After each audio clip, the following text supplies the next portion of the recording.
Infidelity is the breaking of a promise to remain faithful to a romantic partner, whether that promise was part of a marriage, an agreement between lovers, or an unspoken assumption.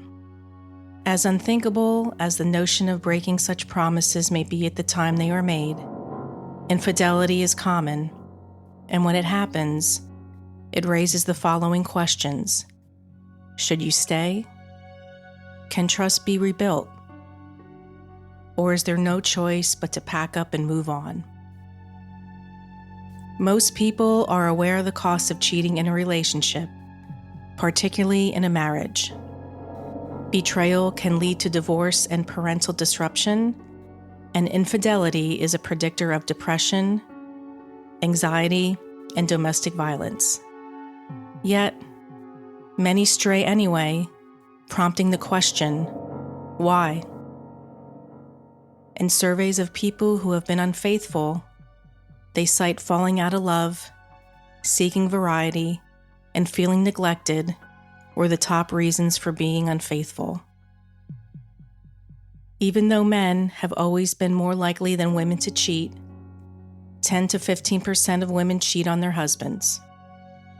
When Joe Foley married Kathleen Zimmerman, they, like most newlyweds, never thought that infidelity or murder would ever enter their lives.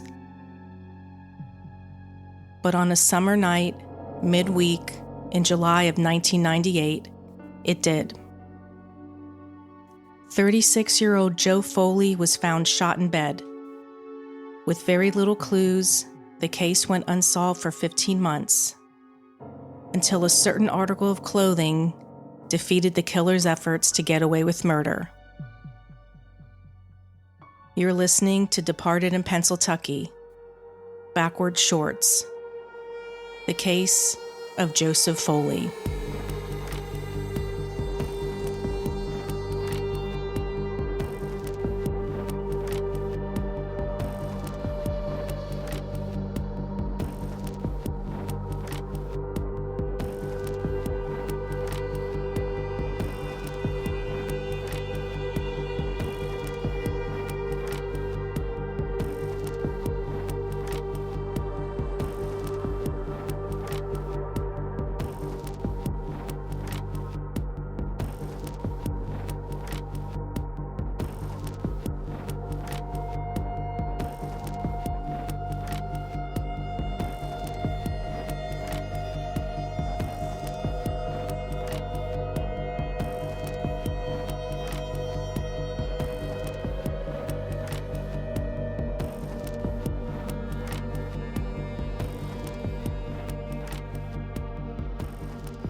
The borough of Fountain Hill is a quaint suburb of Bethlehem, Pennsylvania, the population of just under 5,000.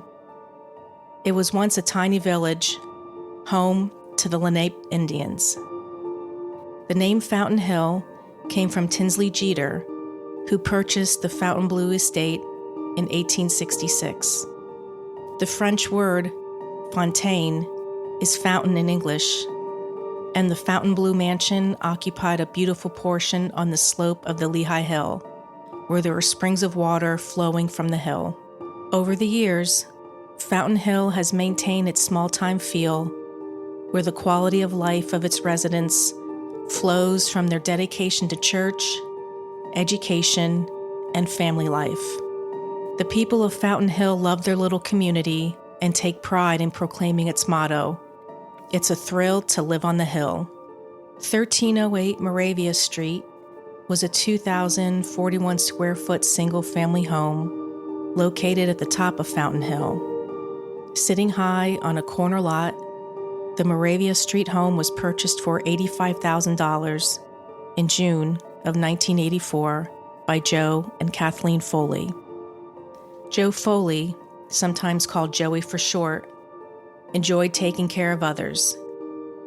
His large stature earned him the nickname Gentle Ben, and he prided himself as being able to take care of his life problems on his own.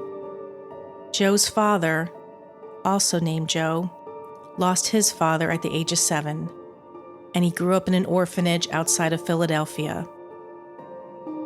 As an adult, Joe's father made up for the lack of family by having 9 children with Joe's mother. Joe Sr. instilled the importance of family with all the children.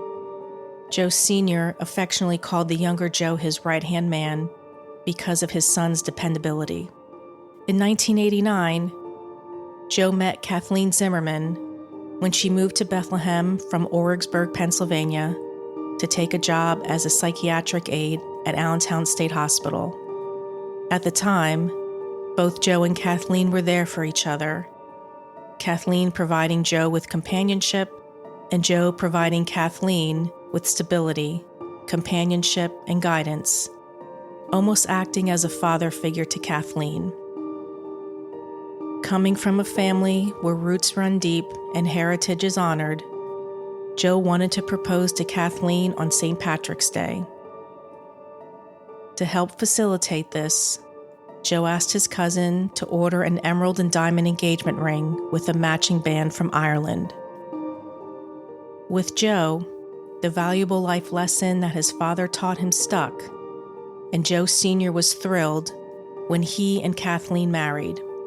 Soon, they would try to have children of their own, but after years of trying, their efforts were futile. Still, longing to become parents and having an abundance of love to give, Kathleen and Joe became foster parents. But they became too attached to the children in their care, and it was extremely painful to return the children to their birth parents. Still wanting to help children any way he could, Joe and his mother founded the Lehigh Valley chapter of Project Children, an organization that brought over dozens of children from war-torn Northern Ireland to the United States annually. Joe worked with the local chapter and made it his mission to raise money to bring more children to the United States for vacation. Joe even planned to create a trust to help local children's causes. Charity was something that was always close to Joe's heart. He thought nothing of giving up a night out to assemble a toy for a child to open on Christmas morning. The patients he cared for at Allentown State Hospital had the privilege of Joe taking them fishing on the weekends. A fan of the coin-operated claw games, Joe would play those games until he won something and gave it away. These were just a few of the countless ways Joe gave back to people. July 30th, 1998. It was a hot, humid Thursday evening. Joe and Kathleen started off their night with going to the Grover Cleveland Democratic Club in Bethlehem. After having dinner, drinks, and socializing with friends, Joe and Kathleen arrived at their Fountain Hill home by 8 p.m. They went inside, checked the mail and messages on the answering machine. Then Joe went upstairs to turn on the air conditioner in the primary bedroom. Downstairs, Kathleen made Joe a chicken sandwich, and afterwards, the two headed upstairs where the couple had sex, talked for a while, then went to bed. Due to Joe's loud snoring, Joe slept in the couple's primary bedroom, while Kathleen slept in the adjoining bedroom. The next morning, Kathleen awoke, then showered, dressed, and tried to wake Joe up. After a few unsuccessful attempts of not being able to wake him up, Kathleen called 911. Kathleen said to the dispatcher, "I need some help. My husband won't move. He's laying in bed on his stomach. I went to wake him up for work, and he's not moving." The dispatcher had asked if Joe was breathing, and Kathleen replied that she didn't think so. While on the phone with 911, Kathleen told the dispatcher that she noticed that the front door was open. After she hung up with the 911 operator, she then went downstairs to wait for police.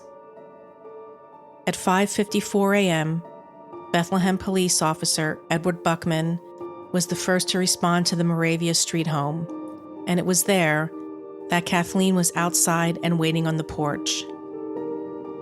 She stated to him that Joe was up on the bed, and she told the officer she lifted part of the comforter, saw Joe's discolored skin, and didn't know what was wrong with him, so she called 911.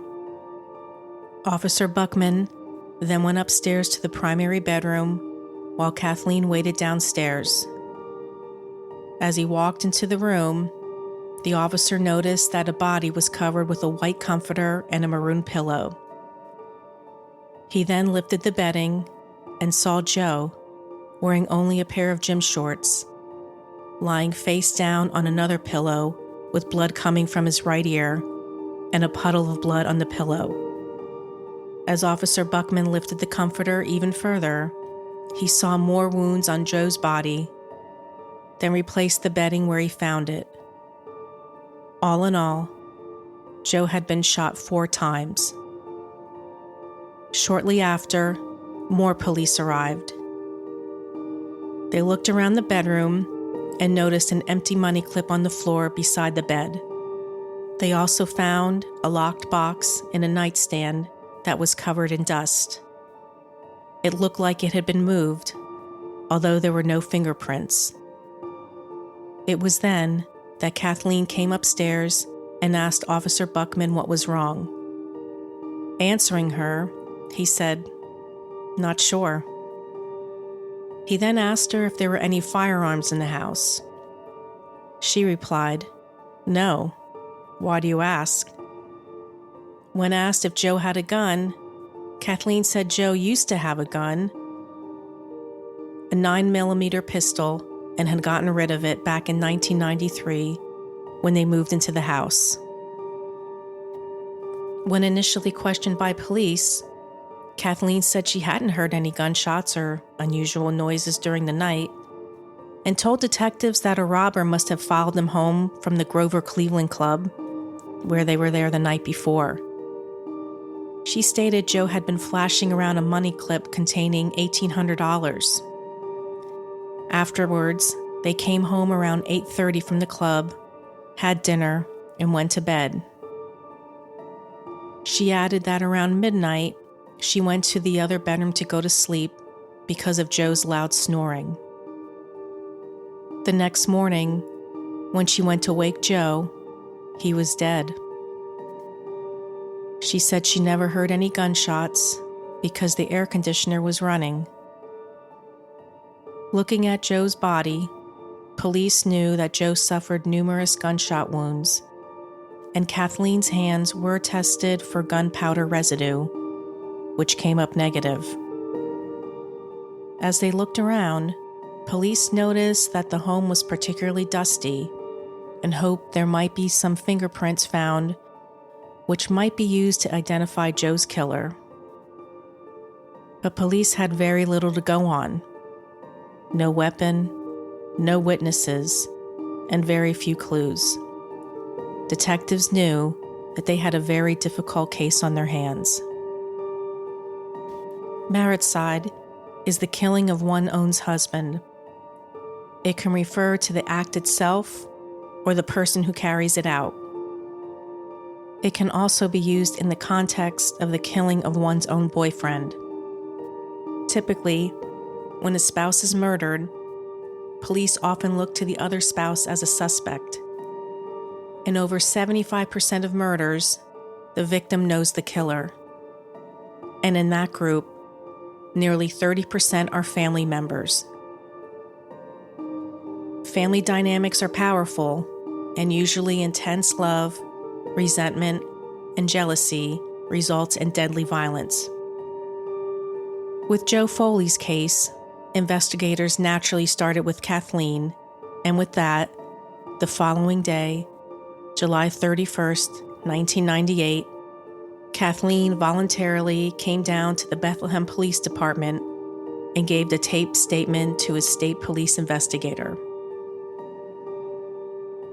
In her statement to police, Kathleen told them she and Joe had visited the Grover Cleveland Club on the evening of July 30th, 1998, and Joe had been flashing around a money clip containing $1,800. The large amount of money was being kept to replace the wedding rings that Kathleen had lost. They arrived home at 8 p.m., checked the mail and messages on the answering machine. Then, Joe went upstairs to turn on the air conditioning in the primary bedroom. Downstairs, Kathleen made Joe a chicken sandwich, and afterwards, the two headed upstairs where the couple had sex, talked for a while, then went to bed. Due to Joe's loud snoring, she said Joe slept in the couple's primary bedroom, while Kathleen slept in the adjoining bedroom. The next morning, Kathleen awoke, showered, dressed, and tried to wake Joe up for work. And after a few unsuccessful attempts of not being able to wake him up, she called 911. She also added that she poked Joe, who was covered with a comforter, and called his name. She said he didn't respond, so she moved the comforter and noticed that his skin was discolored. It was then she called 911 and couldn't wake her husband. At some point during her phone call to 911, she noticed the front door was ajar. When a Fountain Hill police officer arrived, Kathleen told him that Joe was upstairs and she couldn't wake him. She continued to say that, when an ambulance arrived, that no one was letting her into the bedroom. She told the officer. She then learned from the EMT attending Joe that he was dead. Even with Kathleen's statement, there were very little clues for investigators to go on, so they began to look at Joe's life. Was there anything in Joe's life that could have contributed to his murder? Police started with Joe's union ties. There had been a strike with the Pennsylvania State Employees Union, and Joe took on the dangerous task of repossessing the cars of the striking members. Because of this, Joe was viewed as a tyrant because of what he was doing. But after some investigation and interviewing, police did not find anyone who could have been involved in Joe's murder. Joe had also been involved in Project Children, the organization that brought over children from Ireland to the United States for summer vacations. People thought possibly he had ties to the IRA, and it even took investigators to Northern Ireland, but they found no link. Soon afterwards, police began to interview Joe's family, friends, co-workers, or anyone that could help them solve the murder of what appeared to be a well-liked man. Joe's family, understandably, was devastated. There were no clues nor leads in Joe's death. With very little to go on and determined to find Joe's killer, his family hit the ground running by handing out flyers asking anyone with information about Joe's murder to contact police. There was even a reward, $1,000 to the first person who provided information that would lead to the conviction of the person who murdered Joe. The flyers were handed out to the neighborhood convenience stores, gas stations, all along Fountain Hill, Allentown, and even in Kathleen's hometown of Origsburg, which is about 45 miles west of the Foley home. Looking for more answers, investigators interviewed Joe's family. They told police at first Joe and Kathleen's marriage appeared solid. Married in 1989, both Joe and Kathleen were said to be loving towards each other for part of their relationship. The couple was putting on an addition to their home and were planning for the future. Kathleen herself described Joe as the love of her life, even having sex with him the night before the murder. But Joe's sister Joan noticed kinks in the once smooth relationship. In 1991, Joe had been keeping a strict eye on Kathleen's spending and social habits after she ran up the couple's charges with cash withdrawals to finance a cocaine habit. Because of this, Kathleen was forced to deposit her paycheck in a joint account, then write a check to Joe for 90% of the amount. In December 1997, the Christmas prior to Joe's murder, it should have been a happy time. Joe was planning to attend the annual gathering of his close friends from high school. This would have been the 15th year that Joe and his friends would meet. But that year, Joe never showed up, and concerned friends called him. The happy Joe they knew was in a solemn mood, but they attributed it to the recent passing of Joe's mom. But his sister Joan was worried as well and phoned him. Joe admitted he and Kathleen had an argument about secrets Kathleen had kept from him. The following day, Christmas Day, Joe was to accompany Kathleen to Origsburg, PA, to visit her family, but chose to stay behind because Joe didn't want to pretend everything was okay. So that year, his last Christmas, he spent it alone. But later on, when Joe's family had asked Kathleen about their argument, Kathleen denied that Joe spent Christmas alone and said they made up, even taking a snowmobiling trip in February and stating they had a great time.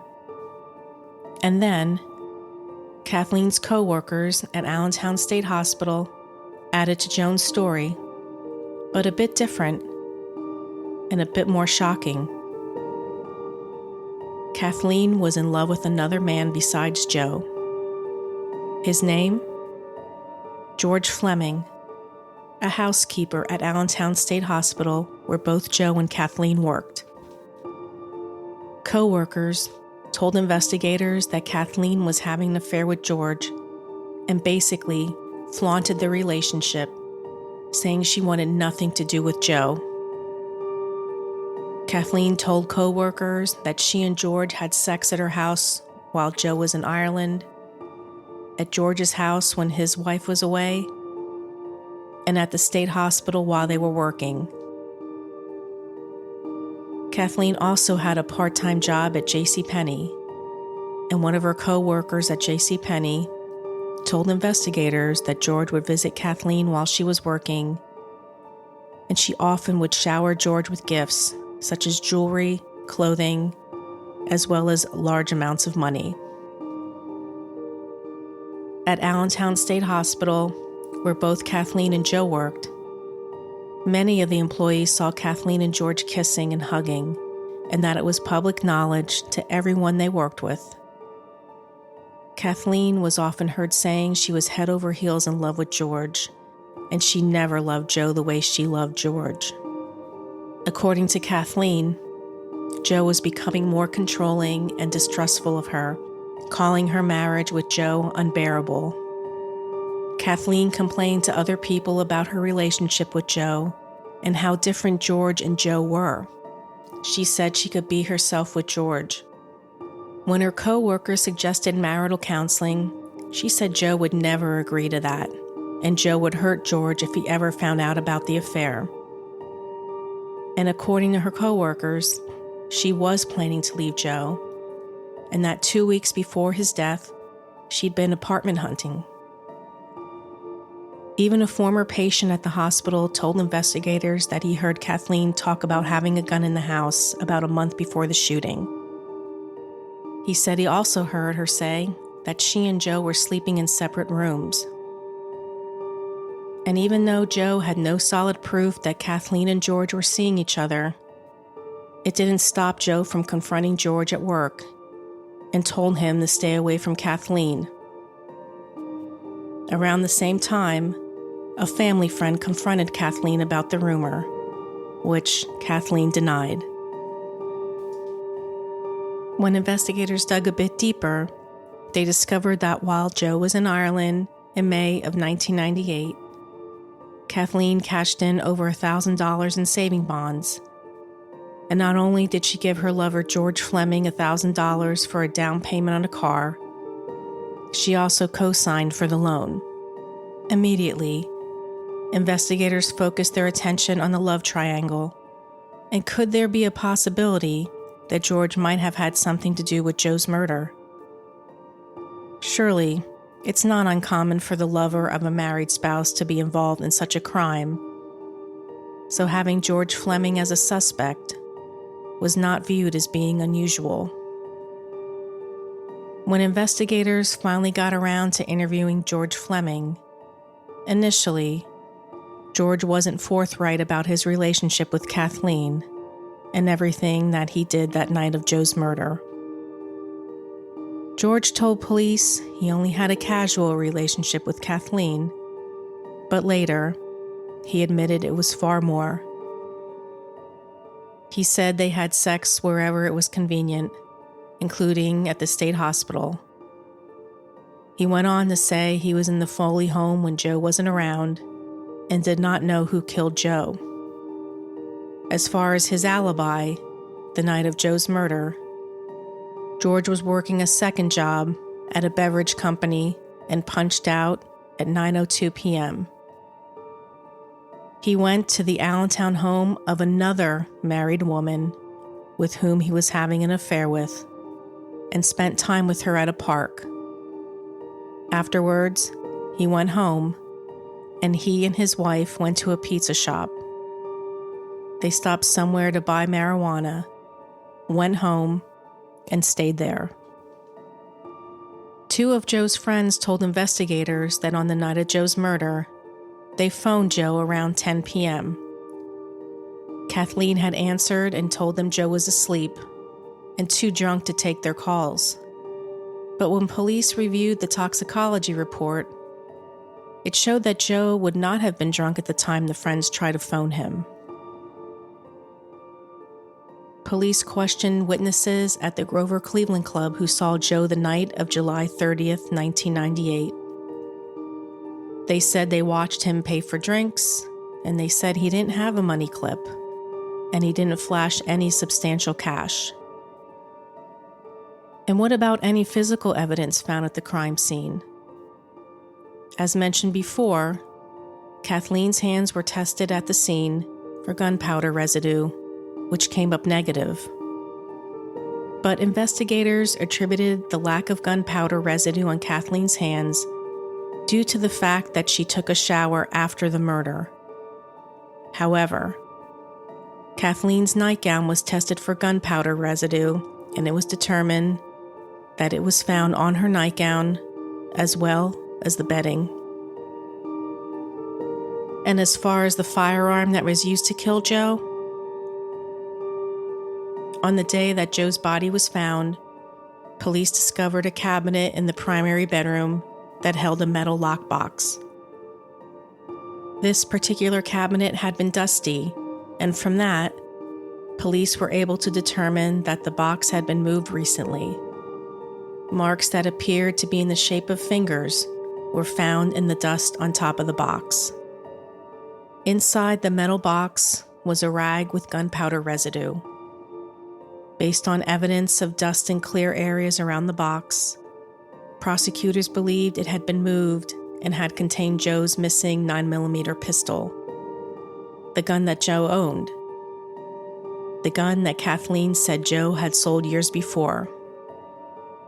However, when investigators checked the state firearms records, it showed the gun was still registered in Joe's name, and there was no record of it being sold, despite what Kathleen had told detectives. They also noticed that the Foley home was particularly dusty. Perhaps to a neat freak, this might seem unacceptable, but for police, they used the abundance of dust in the home as an opportunity to discover fingerprints or clues related to Joe's murder. However, police found no fingerprints belonging to anyone other than the Foleys, and a state trooper at the scene. An analysis of hairs and fibers collected from the Foley home didn't point to any other suspects. Using a forensic microscope, detectives compared the bullets from the pistol versus the bullets recovered from Joe's body. It was determined that Joe's gun was the one used to kill him. And lastly, Kathleen was named as the beneficiary on 3 life insurance policies in the amount of $212,000. Surely, enough money to support her and her lover George. And with this surmounting evidence, investigators were ready to arrest a suspect. Date: Friday, October 29th, 1999. Location: Fountain Hill, Pennsylvania. After a 15-month-long investigation, Kathleen was arrested at her Moravia Street home around 6 a.m. by state police and charged with criminal homicide. The arrest took place after a painstaking 15-month-long investigation. Nearby neighbors were relieved of the arrest, and most people always thought it was Kathleen who killed Joe. Local children who lived in the neighborhood had become upset when the murder occurred. Their once quiet and safe neighborhood was filled with police looking for a killer. And now that someone had been arrested for Joe's murder, well, it put their young minds at ease. Some of Joe and Kathleen's neighbors suspected that Kathleen might have something to do with the murder, given the fact that neighbors often saw George at the house before and after Joe's murder. Announcing her arrest, police say Kathleen staged the murder scene to make it look as if a burglar killed Joe. And after 9 years of marriage and no children, Kathleen desperately wanted to leave. They cited Kathleen's relationship with George Fleming as a motive to murder, adding that Kathleen was obsessed with George. They added that Kathleen would have done anything to keep George Fleming in her life, including cashing in over $1,000 in saving bonds to give George Fleming $1,000 for a down payment on a car, in which she also co-signed for the loan. And on the night of Joe's murder, she paged George Fleming 3 times from her home. Date: September 11th, 2000. Location: Lehigh County Courthouse. In the small Lehigh County courtroom, jurors' eyes were fixed on Kathleen as she testified for over 6 hours that she didn't kill her husband Joe and grieves for him still. More than 50 people listened in that courtroom that day as Kathleen answered questions about her relationship with her husband Joe and her affair with George Fleming. In their opening remarks, Kathleen's defense painted Joe Foley as a blunt man with strong opinions and easily could have made some enemies. His other position as an officer in the labor union involved a bitter strike with its own office staff. Joe's so-called enemies had the motive and opportunity to murder him. The defense claimed that someone entered the Foley home and killed Joe, and that Kathleen didn't hear the shots because she was sleeping in the next bedroom with the radio and air conditioner on. And who was the defense trying to pin Joe's murder on? George Fleming, as well as his best friend. The defense went on to add that Kathleen was a woman who loved Joe and viewed him as a mentor and as a parent, despite her affair with her co-worker George Fleming. They said their marriage had grown stale, due in part to Joe's time-consuming activity with Project Children. And for 4 hours under questioning by her own lawyer, Kathleen gave down a version of her years with Joe. While testifying, she laughed and smiled when recalling parts of their 9-year union. She cried and wiped her eyes with a tissue when describing the kind of compassionate, caring person that Joe was, and also recalling the morning when she claimed she discovered his lifeless body. Kathleen testified that she loved Joe and liked what they had together, and that their marriage was everything she thought it should be. She went on to add that George Fleming was fun, but not someone to build a life with. Kathleen stated her marriage to Joe had rough spots, but was getting better before he died. She was his helpmate in various social activities, and he was the rock in her life. Her affair with George was not serious, she said, and happened because Joe had been neglecting her. However, the prosecution stated the love affair between Kathleen and George Fleming, plus Joe's concern over Kathleen's spending habits and drug use, provided the motive for his murder on July 30th, 1998. They claim that Kathleen downplayed her relationship with George and lied to police about the quality of her marriage, which she told a friend was unbearable.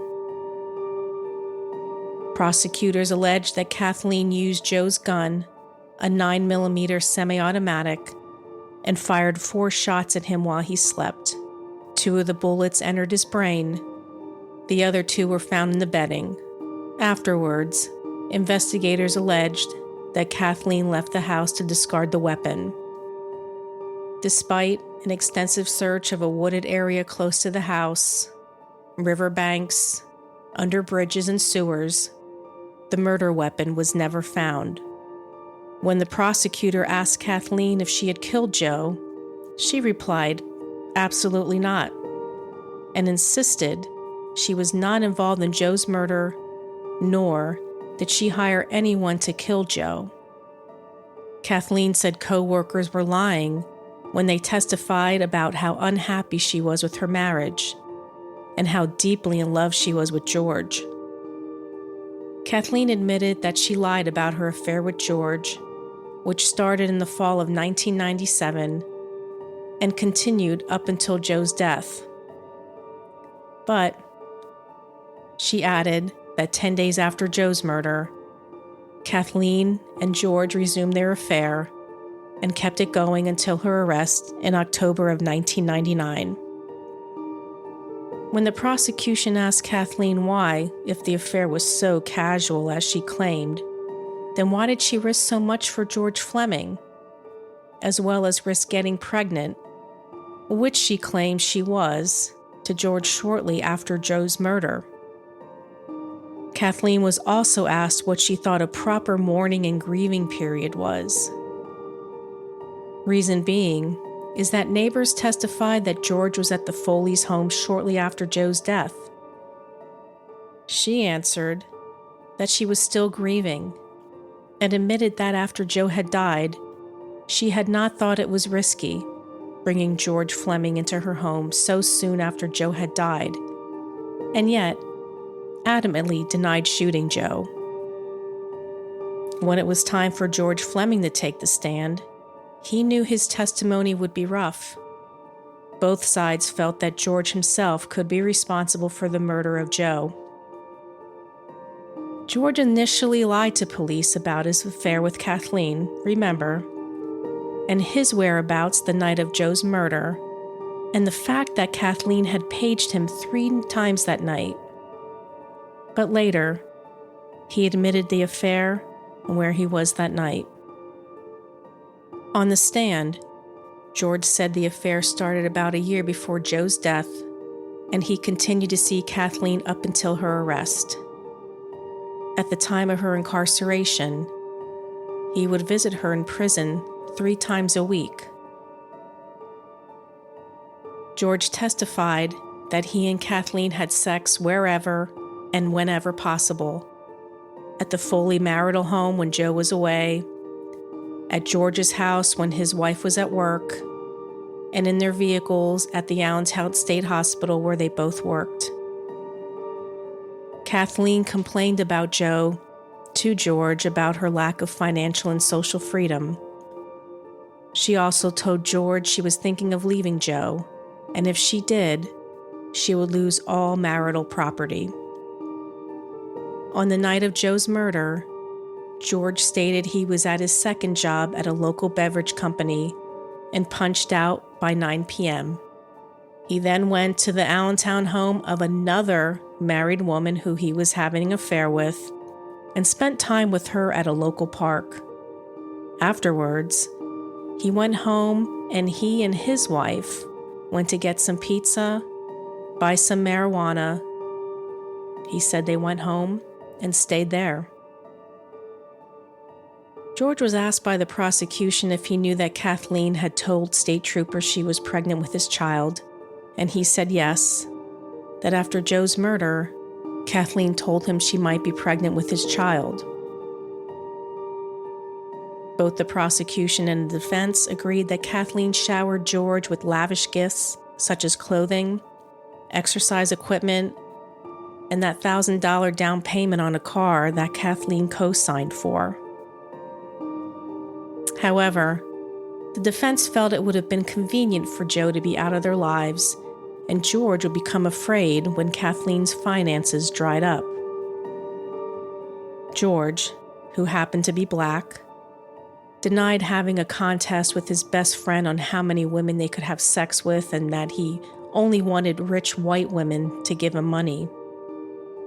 When co-workers at Allentown State Hospital testified, they all said that Kathleen would disappear for hours at a time. They continually told her not to disgrace Joe at work and urged Kathleen to try to work out her marital issues. A former patient testified that he heard Kathleen talk about having a gun in the house about a month before the shooting, and he also heard her say that she and Joe were sleeping in separate rooms. Then, the jurors heard the hour-long tape of Kathleen's account of July 31st, 1998, and the previous night of July 30th, 1998. The interview was taped September 28, 1998, by State Police Corporal Joseph Vasquez, who just happened to be a close friend of Joe's. Corporal Vasquez questioned Kathleen the morning the body was found. He testified that Kathleen did not seem stressed, and his impression of her was that she was cold and straightforward. Nonetheless, Kathleen asked him to be a pallbearer for Joe's funeral, but never asked him how the investigation into Joe's murder was going. The coroner testified that based on the coldness of Joe's skin, the settling of his blood on his body, and the stiffening of his muscles, the time of death was estimated to be between 9 and 11 p.m. A forensic pathologist and a scientist who testified for the prosecution considered many factors regarding Joe's time of death. This included Joe's weight, which was between 350 and 450 pounds, his height, the amount of alcohol in his blood, and the amount of alcohol that had not been absorbed. It also included his stomach contents and how much he ate and drank that day. If you remember, Kathleen had told police that around 12:30 or 12:45 a.m., she went to sleep in the adjoining bedroom due to Joe's loud snoring. The forensic pathologist testified that based on their calculations, Joe could not have been alive during the time period of 12:30 and 12:45 a.m. Also testifying was a forensic audioist who said they fired a gun and recorded the sounds and determined that the acoustic sound is abrupt and loud at 118 to 120 decibels of sound, which is comparable to a lawnmower, bus, or motorcycle. The next room in which Kathleen slept was 15 feet away with a 5-inch thick wall. The headboard of her bed butted up against the headboard of the bed that Joe was sleeping in. With the walls thin enough and her headboard butted up against the headboard of Joe's bed, it was almost certain that a sound like that could be heard. And even a neighbor testified that she heard what she thought were firecrackers the night Joe was killed. Jurors then saw photographs projected on a large screen of the primary bedroom where Kathleen said she found Joe. Jurors saw one graphic color photograph of Joe's head and the bloodstained bedding. Some people in the courtroom shielded their eyes, while others groaned in disbelief. Ironically, Kathleen didn't look at that photograph.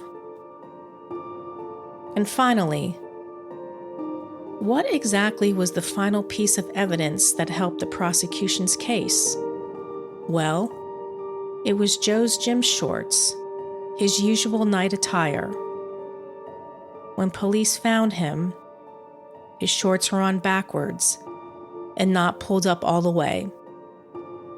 The prosecution claimed that Kathleen had killed Joe while he had his clothes on, and afterwards cut his clothes off. To support her story that he must have been shot in bed while she was sleeping elsewhere, she had to put his gym shorts on. But remember, Joe was a large man, weighing close to 400 pounds. Too heavy for Kathleen to be able to get the shorts all the way up on Joe's body. In her frustration, investigators believe Kathleen put them on backwards and not on all the way. Date: October 4th, 2000. Location: Fountain Hill, PA. 1308 Moravia Street, the once gleaming home of Kathleen and Joe Foley, was just a shell of its former self. Close by, near a tree stump, was a torn piece of twisted yellow police tape, a reminder of July 31st, 1998, when police roped off the area and began collecting evidence to solve Joe's murder. In the 2 years since Joe's murder, the home's lawn had been overgrown with dandelions and other weeds. And in the middle of this landscaper's nightmare, a for sale sign, a sure indication that the Foleys nor their past lives were to remain in that house. On that crisp fall day, jurors in Kathleen's trial were taken from the Lehigh County Courthouse to the Foley home in effort to disprove that Kathleen could not have heard the gunshots in the room next to her. Jurors were able to view the primary bedroom where Joe was shot, as well as the spare bedroom where Kathleen said she slept that morning to avoid Joe's snoring. The two rooms were separated by a 5-inch thick wall and a closet. The distance between where Kathleen claimed she was sleeping and where Joe was found was 13 feet away in the other bedroom. The tour took about 20 minutes, and while jurors toured the Foley home, sheriffs, as well as Kathleen, were present. The tour of the Foley home was the last piece of evidence presented to the jury. However, once they arrived back at the courthouse, jurors asked to get another look at the photograph of Joe's body with the backward shorts on. As well, they asked for a transcript of the 911 call Kathleen made on the morning of July 31st, 1998. And just hours after the jury, made up of 4 men and 8 women, had toured the Foley home, they found Kathleen guilty, first-degree murder, for shooting her husband, Joe Foley.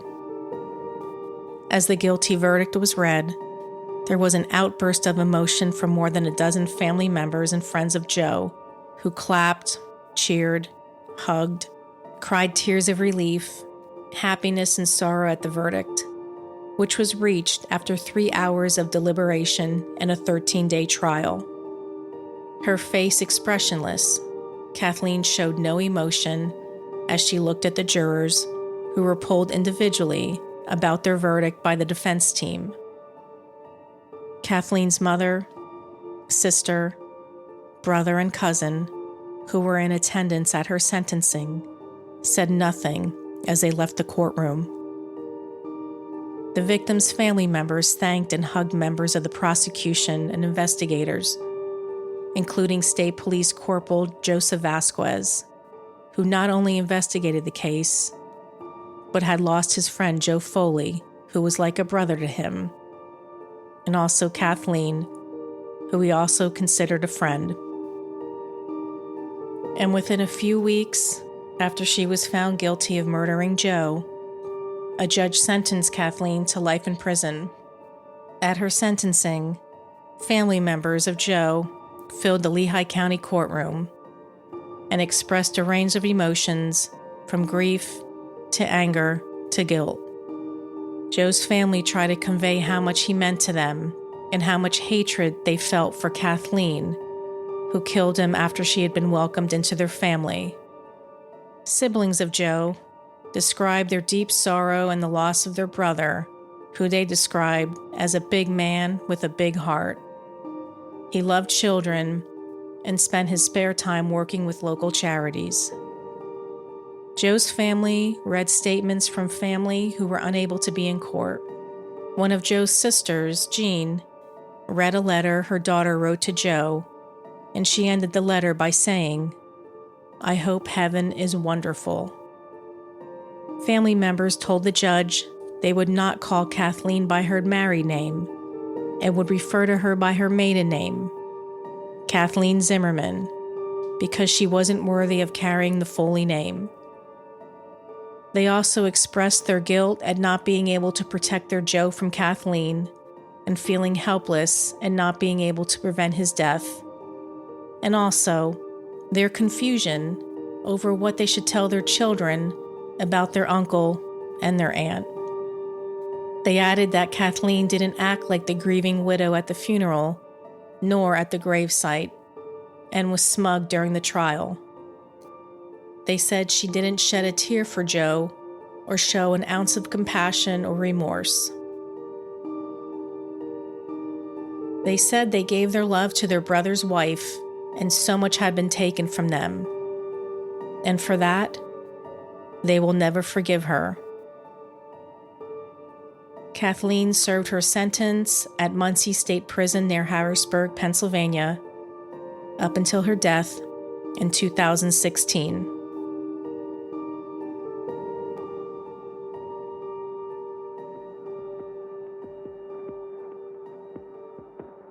That concludes this episode of Departed in Pennsyltucky. I'm your host, Andrea Dudek. Thanks for listening, and tune in next time for more true crime talk without the Valley Girl squawk.